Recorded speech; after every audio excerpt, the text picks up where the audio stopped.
नमस्कार छात्रों। आज हम लोग नेव बेस क्लासिफायर को किस प्रकार उपयोग में लाया जाता है, यह एक उदाहरण के तौर पर लिया गया कॉर्पस, जिसे हम लोग टॉय कॉर्पस बोलते हैं, तो उसे हम लोग आज देखेंगे और नेव बेस एल्गोरिदम क्लासिफिकेशन के लिए किस तरीके से काम करता है यह भी आप समझ पाएंगे। तो जैसे कि हमने पहली कक्षा में ये देखा हुआ है कि नेव बेस क्लासिफायर एक सुपरवाइज्ड मशीन लर्निंग तकनीक है और उसके साथ ही उसके कई उपयोग भी हैं। जैसे कि बहुत ही पॉपुलर उपयोग उसका है स्पैम फिल्टरिंग में, और उसका ऑटोमेटिक टैगिंग ऑफ जॉब में भी उपयोग होता है। ठीक है, अब ये देखिए ऑटोमेटिक जॉब टैगिंग मैंने यहाँ लिखा हुआ है। उसके बाद में कैटेगराइजेशन ऑफ प्रोडक्ट्स में भी उसका उपयोग होता है। तो कैटेगराइजेशन ऑफ प्रोडक्ट्स है, स्पैम फिल्टरिंग है, या ऑटोमेटिक टैगिंग ऑफ जॉब्स है। तो ये बहुत ही अक्सर पाए जाने वाले जो उदाहरण हैं, जिसमें कि हम लोग ढूंढते हैं स्पैम फिल्टरिंग में कि मेल स्पैम है या नहीं है। ऑटोमेटिक टैगिंग में हम ढूंढते हैं कि ऑटोमेटिक टैगिंग ऑफ जॉब में ये इस प्रकार होता है। देखिए, जैसे कि जॉब में बहुत सारे पोस्ट होते हैं, सिस्टम एनालिस्ट है या फिर प्रोग्रामर है, डेवलपर है, प्रोजेक्ट मैनेजर, प्रोजेक्ट लीडर है। तो हम जब क्वालिफ़िकेशन देते हैं या फिर क्वालिफ़िकेशन हमारा सबमिट करते हैं, तो आपका जो क्वालिफ़िकेशन है वो किस जॉब के लिए सूटेबल है, तो ये भी ऑटोमेटिक टैगिंग ऑफ जॉब्स में आता है। और इसके कई पक्ष है जो कि अभी हम लोग चर्चा नहीं करेंगे। दूसरा है कैटेगराइजेशन ऑफ प्रोडक्ट्स।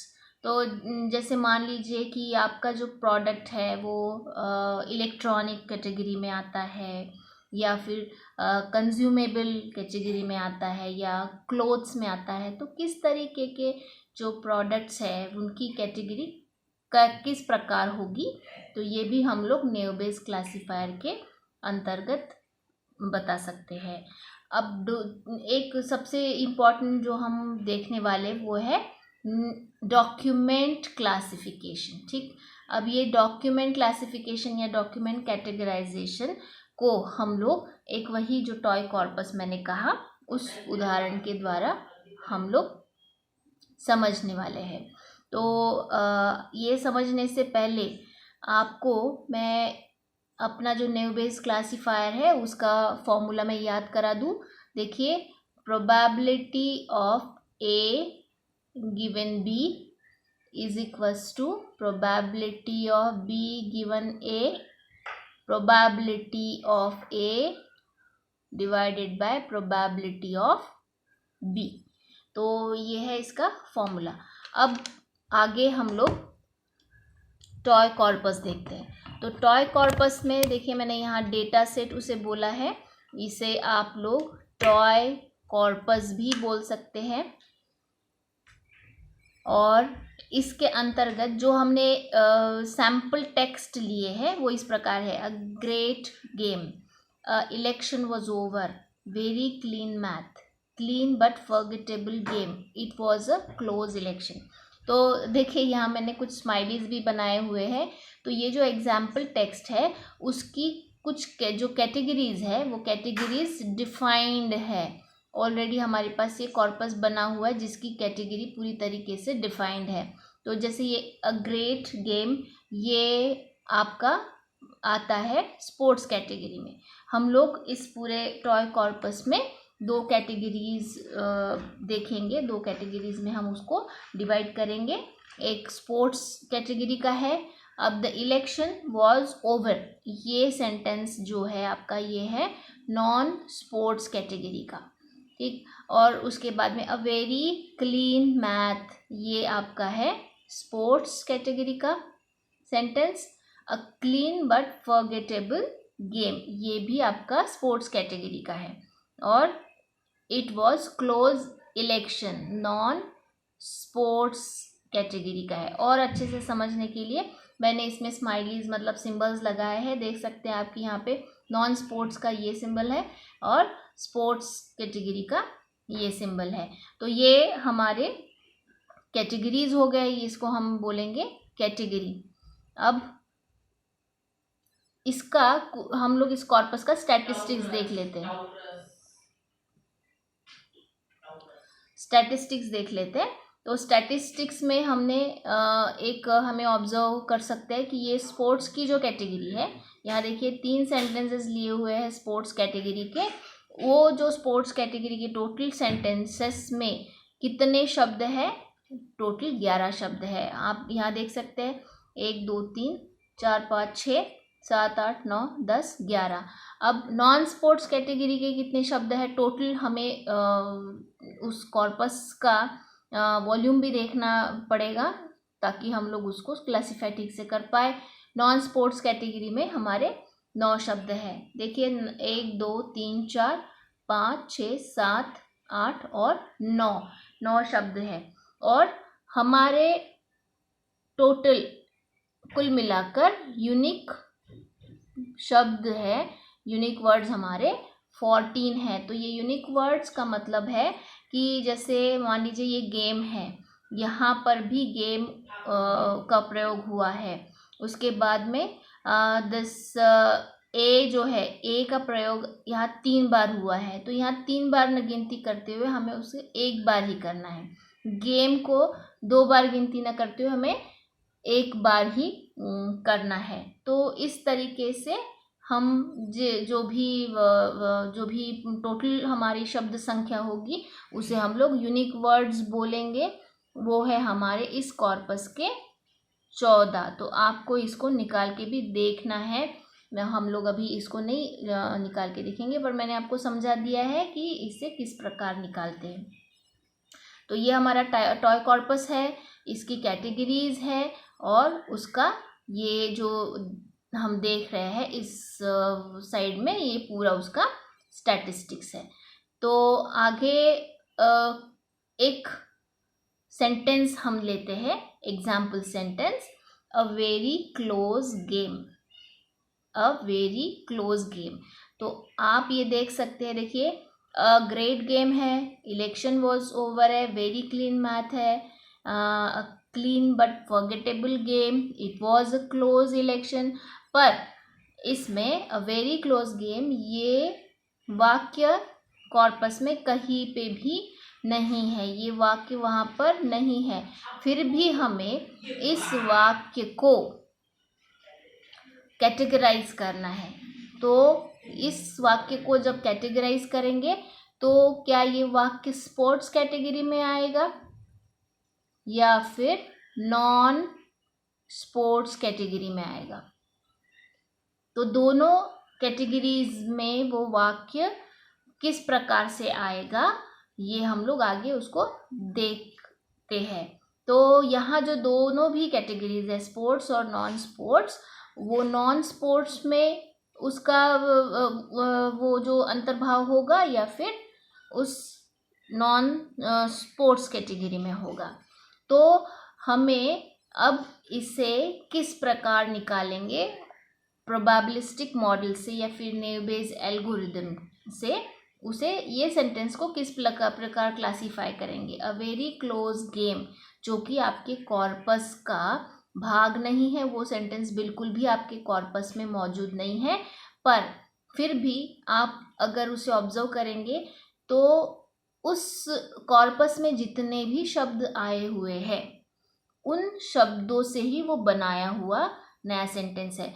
अब हमें ये जानना है कि ये सेंटेंस आपका कौन सी कैटेगरी में आता है, स्पोर्ट्स में आता है या नॉन स्पोर्ट्स में आता है। तो हम लोग इसे निकालते हैं। देखिए सबसे पहले हमें ये देखना पड़ेगा कि हम मॉडल कैसे करें, बेस थ्योरम को हम यहाँ पे मॉडल कैसे करें। तो मैं यहाँ पे इसको लिख रही हूँ। देखिए probability of a very close game given sports category. तो यहाँ ये पूरा सेंटेंस मैंने लिखा, हमारा गिवन स्पोर्ट्स कैटेगरी। और अगर probability of a very close game given non sports category. तो देखिए हमारा बेस थ्योरम का जो ढांचा है यहाँ पे वो बन गया है।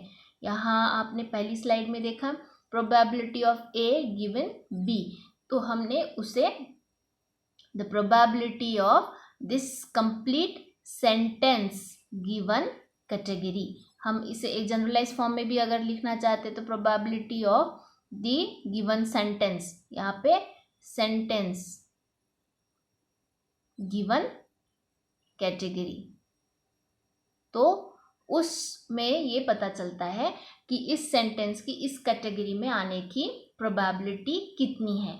तो अगर इसकी प्रोबेबिलिटी स्पोर्ट्स कैटेगरी में आने की प्रोबेबिलिटी जो कि हम अंतिम इसमें कैलकुलेट करेंगे, वो अगर ज़्यादा है तो वो स्पोर्ट्स कैटेगरी को बिलोंग करता है, और अगर वो कम है, मान लीजिए स्पोर्ट्स कैटेगरी का जो कैलकुलेशन है वो कम है, नॉन स्पोर्ट्स का ज़्यादा है, तो वो नॉन स्पोर्ट्स कैटेगरी को बिलोंग करता है। तो अब हमें इसे कैसे निकालना पड़ेगा। तो यहाँ पे देखिए कि जब हम लोग a very close game given sports करेंगे तो हम इस पूरी प्रोबेबिलिटी की जो भी ये जो इक्वेशन है, मतलब जो भी दिया हुआ फॉर्मूला है नेव बेस के आधार पर, हम उसे डिकम्पोज कर देंगे। तो सबसे पहले देखिए मैंने इससे इस प्रकार लिखा probability of A given sports, मैं वही उठा रही हूँ, वही जो शब्द है वो उठा रही हूँ, गुणे probability of very given sports, उसे मैं इलेबरेट कर रही हूँ, इसे अलग अलग डिकम्पोज करके मैं इलेबरेट कर रही हूँ। आगे देखते हैं probability of close given sports, ठीक है। उसके बाद में आखिरी का हमारा शब्द था गेम, तो probability of game given sports. तो देखिए मैंने इसे डिकम्पोज कर दिया, पूरी तरीके से डिकम्पोज कर दिया है। अब वैसे ही इस कैटेगरी नॉन स्पोर्ट्स कैटेगरी वाला जो हमने लिखा हुआ है बेस थ्योरम के आधार पर ही, ये हम इससे करेंगे decompose. Probability of A given non sports multiplied by probability of very given non sports, probability of close given non sports. और आपका आखिरी का जो वाक्य था शब्द था probability of game given non sports category. तो ये इस प्रकार से हमने इसका जो ये बनाया हुआ है, एक तरीके से बोल सकते हैं डिकम्पोजिशन बनाया हुआ है। अब आगे देखिए कि हमें a very close game given sports में हमें कितनी प्रकार की प्रोबेबिलिटी मिल रही है, ये उसके बाद में यह वाला यहाँ, और फिर probability of game given sports. तो हमने अभी ये करना है कि इन सभी की जो कि डिकम्पोजिशन के बाद मिलने वाली है, इन सभी का हम इंडिविजुअली प्रोबेबिलिटी निकालेंगे। तो इसे हम लोग किस प्रकार निकालेंगे, देखिए जैसे कि ये है प्रोबेबिलिटी, पहला वाला जो प्रोबेबिलिटी था probability of A given sports, तो इसकी प्रोबेबिलिटी हम लोग निकालेंगे 2/11। 2/11 ये कैसे आई, देखिए इसे आप गौर कीजिए। अब probability of A given sports मतलब प्रोबेबिलिटी ए आने की कितनी है, यहाँ पे एक बार आया हुआ है, देखिए ये एक बार आया हुआ है। दूसरे सेंटेंस स्पोर्ट्स कैटेगरी के, केवल आपको स्पोर्ट्स कैटेगरी के ही सेंटेंसेस को ऑब्जर्व करना है। यहाँ पे कुछ भी नहीं है और यहाँ पर ये ए आया हुआ है दूसरी बार। और स्पोर्ट्स कैटेगरी का जो कॉर्पस है या फिर जितने भी सेंटेंसेस है उसमें कितने शब्द है, कुल मिलाकर 11 शब्द है। तो 11 शब्दों में से ए शब्द आने की प्रोबेबिलिटी कितनी बार है, ये एक बार और ये दूसरी बार। तो इस वजह से हमने इसे कैसे लिखा है, probability of A given sports is equals to 2/11। तो उसी प्रकार हम लोग बाकी भी जो हमने प्रोबेबिलिटीज लिखी हुई है देख लीजिए एक बार। हमने ये प्रोबेबिलिटीज वेरी स्पोर्ट्स उसे लिखा हुआ है, उसकी प्रोबेबिलिटी हम लोग निकालेंगे 3/11। तो 3/11 एक बार इसे समझ लेंगे 3/11 को, और बाकी चीज़ें फिर आप अपने आप समझ जाएंगे। स्पोर्ट्स कैटेगरी में 11 है आपके कुल मिला के वर्ड्स, और जो आपका वेरी है देखिए अ ग्रेट गेम, फिर उसके बाद में वेरी क्लीन मैथ, ठीक है, फिर it a clean but forgettable game. तो यहाँ पर वेरी जो है वो केवल और केवल एक बार आया हुआ है, तो इसीलिए हम लोग उसे या लिखेंगे, गलती से मैंने इसको 3 लिख दिया है, ये है आपका 1/11, ठीक है, 1/11।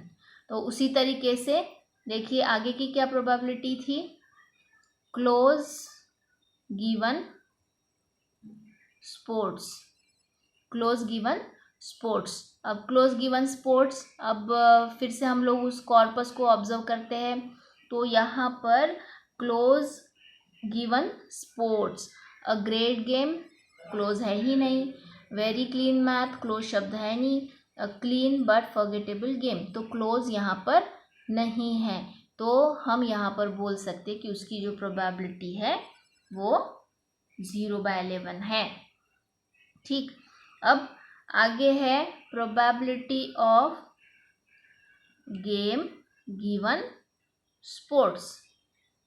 तो गेम गिवन स्पोर्ट्स की कितनी प्रोबेबिलिटी है, देखिए हम एक बार फिर से टॉय कॉर्पस की तरफ जाते, देखिए यहाँ गेम है, उसके बाद में यहाँ पर गेम नहीं है और यहाँ पर गेम है। तो हम बोल सकते हैं यहाँ पे कि 2 जो है आपका 2 बार आया हुआ है, तो हम लोग इसे लिखेंगे 2/11, 2/11। अब यहाँ पर आपको एक चीज़ यहाँ पर ऑब्जर्व करनी है। देखिए यहाँ 2/11, 1/11, 0/11, 2/11, अगर मैं इन सभी को यहाँ लिखती हूँ, देखिए इक्वल्स टू 2/11, 1/11, 0/11 और 2/11, तो ये जो पूरी की पूरी प्रोबेबिलिटी है वो आपकी 0 हो जाएगी, क्योंकि ये जो टर्म है ये आपको उसको 0 बना देगी। 2/11, 1/11, 2/11 से कोई फ़र्क नहीं पड़ेगा, बट 0/11 से पूरी, तो 0 प्रोबेबिलिटी होना ये तो मुमकिन है नहीं। 0 जो प्रोबेबिलिटी होगी तो ये तो पॉसिबल नहीं है हमारे लिए, पर ये 0 आ गई है। तो हमें एक यहाँ पर ये देखना है कि जो भी जिसे हम कहेंगे कि ये 0 जो आ रहा है, तो इस 0 को हम लोग किस प्रकार सुधार सकते हैं। तो हम लोग आगे जो पढ़ेंगे, ये जो 0 प्रोबेबिलिटी आने का जो प्रॉब्लम है उसे हम लोग सुधार सकते हैं, और इसका जो सॉल्यूशन है उस सॉल्यूशन को हम कहेंगे लैप्लास स्मूथिंग। इसे हम कहेंगे लैप्लास स्मूथिंग। तो हमारी जो आपको मैं एक स्वाध्याय दे देती हूँ कि आप लोग, जैसे कि मैंने यहाँ पर आपको दिखाया है स्पोर्ट्स कैटेगरी के सेंटेंसेस का, तो उसी प्रकार आप लोगों ने नॉन स्पोर्ट्स कैटेगरी के सेंटेंसेस जो भी वर्ड्स है वो वर्ड्स का आपने निकालना है प्रोबेबिलिटी, टोटल इस तरीके से प्रोबेबिलिटी निकालनी है और वो मुझे बतानी है। तो ये जो लैप्लास स्मूथिंग है वो हम लोग अगली कक्षा में देखेंगे। तो आज हमने क्या देखा है कि हम अगर टॉय कॉर्पस लेते हैं और टॉय कॉर्पस के आधार पर हम ऐसा कुछ वाक्य जिसको कैटेगराइज करना है हमें स्पोर्ट्स और नॉन स्पोर्ट्स में, तो उस वाक्य को हम लोग नेव बेस थ्योरम के आधार पर, नेव बेस क्लासिफायर के आधार पर हम लोग किस प्रकार कैटेगराइज करेंगे, वर्गीकृत करेंगे। तो हम लोग आगे की कक्षा में लैप्लास स्मूथिंग के बारे में पढ़ेंगे। नमस्कार।